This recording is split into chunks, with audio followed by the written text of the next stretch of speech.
उस खातून को एक गिफ्ट मिला कि जी आप चीफ मिनिस्टर हैं, और जो उसका अब्बा है वो शिकस्त तस्लीम करके उसने वजारत उज़्मा के लिए पेपर ही नहीं दाखिल किए। तो इसलिए मैं कहना चाहता हूं कि मरियम, आप शिकस्त तस्लीम करें, अब्बा को हौसला दें, शिकस्त तस्लीम करें, चाचा को हौसला दें और मशवरा लें कि शिकस्त तस्लीम करें। आपको तो मैं नहीं कहता कुछ भी, आप खातून हैं, ये थोड़ी सी तो हया करें, कोई थोड़ी सी तो ये शर्म करें, थोड़ी सी तो ये गैरत करें। आपको याद है कि ये जब पनामा केस आया था, जब ये फौरन मिठाइयाँ बांटते थे, इस दफ़ा पेशोर दे शिकार मिठाई के लिए इंतजार करते बैठे रह गए, कोई नहीं गया उन्होंने दुकान थी, इसलिए कि इनको पता है ये शिकस्त खुर्दा अनासर है, इनको पता है कि ये हारा हुआ लश्कर है, तो हारा हुआ लश्कर उसके हाथ में पाकिस्तान की तकदीर नहीं दी जा सकती।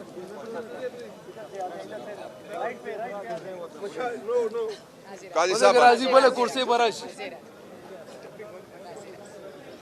काजी अनवर साहब का मैंने जिक्र किया था, अभी वो आ गए, वो खुद आपसे बात करेंगे।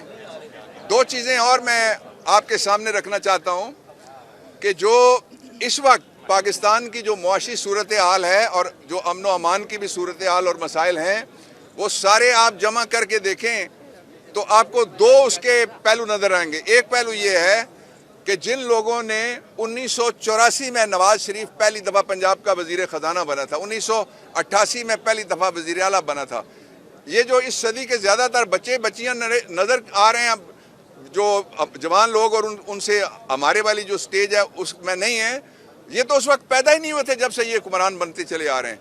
तो इनके ज़रिए ये थे जिनको कहा जा रहा था कि ये लाएंगे तब्दीली, ये थे जो कहते थे मईशत हम उठाएंगे, ये थे जो कहते थे हम पाकिस्तान को संभालेंगे।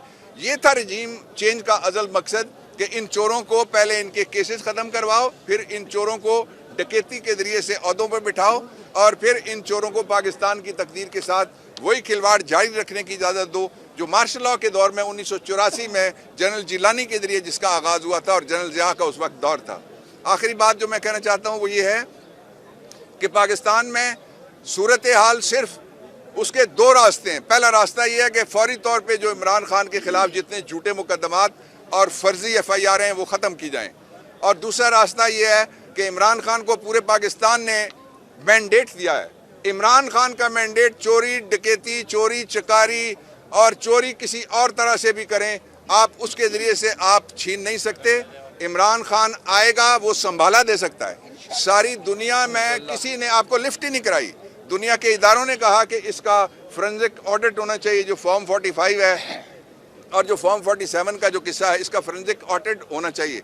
हम उसके लिए भी इस्लामाबाद के अंदर एक कराची की सीट है PS 119, शहीद हमारे वहाँ से MP इलेक्ट हुए हैं, उसमें हमने इलेक्शन कमीशन को दरख्वास्त दी है कि आप एक जुडिशल कमीशन बनाएं, इसलिए कि फॉर्म 45 को देखना, ये जो सुप्रीम कोर्ट ऑफ पाकिस्तान का 2013 के हवाले से एक जस्टिस नासिरुल मुल्क की सरबराही में जुडिशल कमीशन 3 रुकनी बना था, जिसमें जस्टिस हानी भी थे और एक जस्टिस KP के थे, उसकी रोशनी में ये बहुत ज़रूरी है।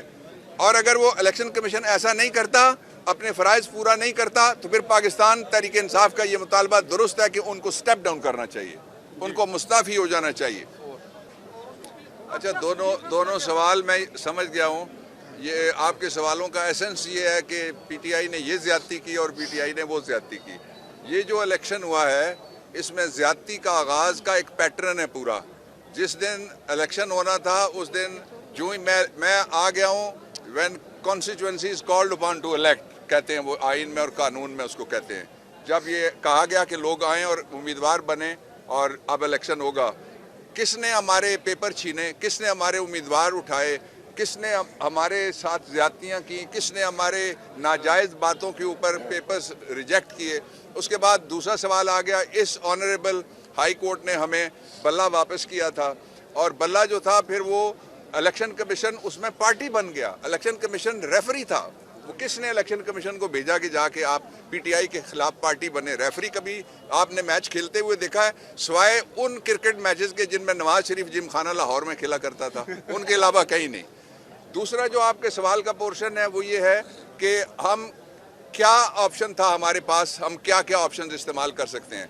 ये जो SIC है ये हमारी इत्तेहादी आज से नहीं है, प्री इलेक्शन इत्तेहादी है, ये जिद्दोजहद के ज़माने में हमारी इत्तेहादी है और इसके जो हेड हैं वो हमारे साथ बैठते रहे उस वक्त से वो, और अब हमारे जो हम बात करते हैं पाकिस्तान में हकीकी आज़ादी की, कॉन्स्टिट्यूशनल डेमोक्रेसी की, वही बात वो भी करते हैं। तो इसलिए ये हमारा इंटरनल फैसला था और ये फैसला बिल्कुल दुरुस्त था।